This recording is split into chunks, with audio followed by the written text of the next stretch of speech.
What's up everybody, and welcome to a brand new episode of Level Up, our daily video game news show where we bring you all the latest and greatest stories from within the video game industry. And we're kicking off today's news with stories that Team Xbox once considered making an Xbox handheld device. In a recent interview with IGN, the former Xbox executive Robbie Batch revealed that the X-Boy was once a thing, and whilst it maybe actually didn't make it to a full prototype, there were definitely drawings that made it around the office, discussions were had, and it was something that was very much considered by the team. He said that it was considered multiple times, and it wasn't always called the X-Boy, but that was something that they did refer it to. Obviously probably only ever going to be an internal name, couldn't have ever used that in real life, but ultimately the company wanted to be part of that ecosystem. They wanted to be in the handheld gaming market. They basically said that the reason it never came to fruition was just that they couldn't focus on it. He said didn't have enough bandwidth. They were too busy focusing on the Xbox 360, and as it turns out, because of the way mobile gaming, handheld gaming has kind of been overtaken by the smartphone and by tablets, he says that as it turned out, strategically it ended up being the smart decision. Consoles was where it was at, and then handheld games kind of become less and less relevant. But he does say that that was kind of somewhat accidental, that their strategy ended up being right, and it was lucky. And obviously the Xbox 360, reason why they focused on that, turned out to be very, very good. One of the best-selling consoles of all time. So there we go. Really interesting to think that Xbox could have made it. We long talked about these rumours over the years. It's not really surprising that they did consider it, but it's good to hear from the horse's mouth, as it were, exactly where their plans were and how far along it came. Staying with Xbox, and there's some talk now about Gears of War 4, the hotly anticipated game that is coming to Xbox One and Windows 10 this year, thanks to the Play Anywhere announcement that Microsoft made at E3. So talking about the PC version, the coalition have been talking how they really want to focus and make sure that the PC version is as highly optimized as possible. And a benefit of being able to bring it to PC is that they are able to offer a proper unlocked frame rate support for the game on day one. A lot of gamers obviously like that. We know that the campaign on Xbox One is locked at 1080 30 frames, and then the multiplayer is 60 frames but with a variable resolution. So obviously if you've got a PC powerful enough, you'll be able to play 1080 60 without any problem, or possibly even 4K. They have said that the PC version will support higher resolution textures, going as high as 4K for select texture groups, and then dynamic resolution for people that maybe use ultra wide screens now, and a benchmarking mode, because everyone likes to benchmark their games nowadays. So it does seem like they're really putting in a lot of effort to make the PC version as good as possible. Obviously potentially going to look even better than the Xbox One version.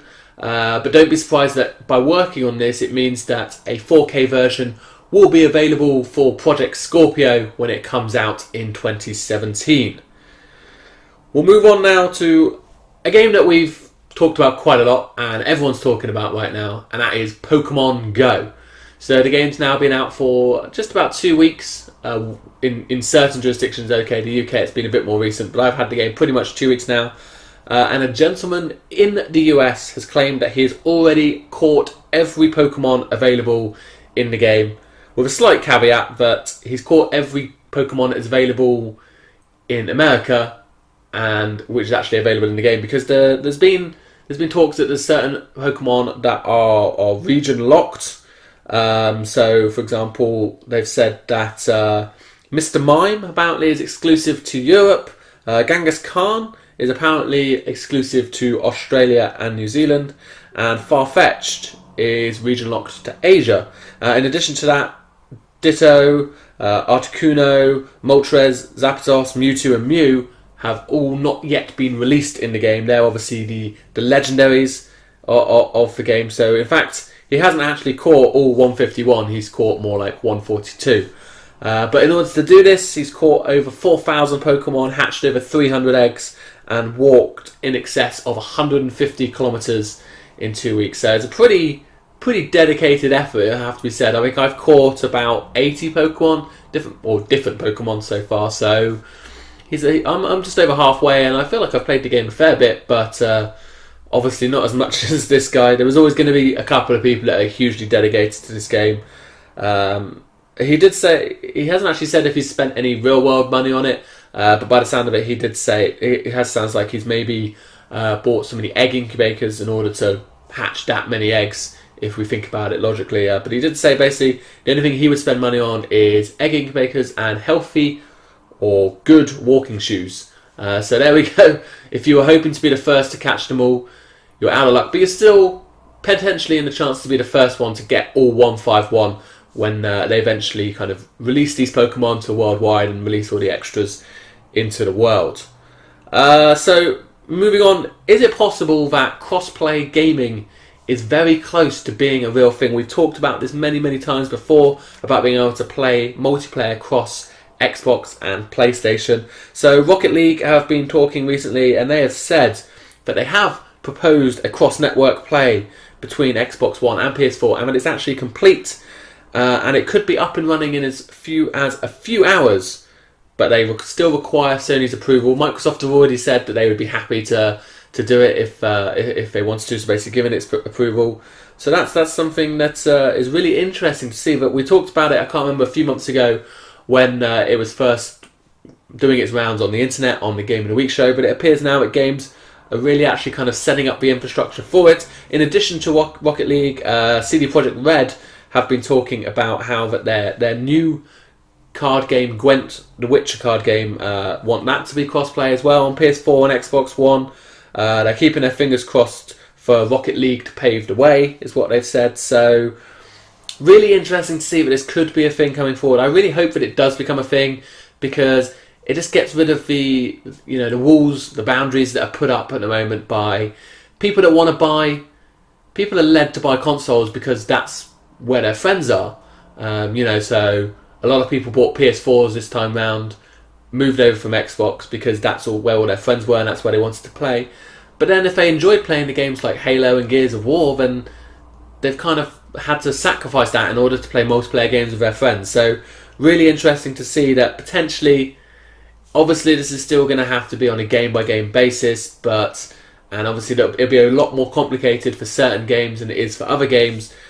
But I strongly believe that we could be in a world in maybe 3 years' time, 4 years' time, maybe 5, somewhere in the fairly near future, that this could be a thing where it happens across all platforms, all games. There's no boundaries anymore. The only reason you would buy a specific box is for those companies' first-party exclusive games.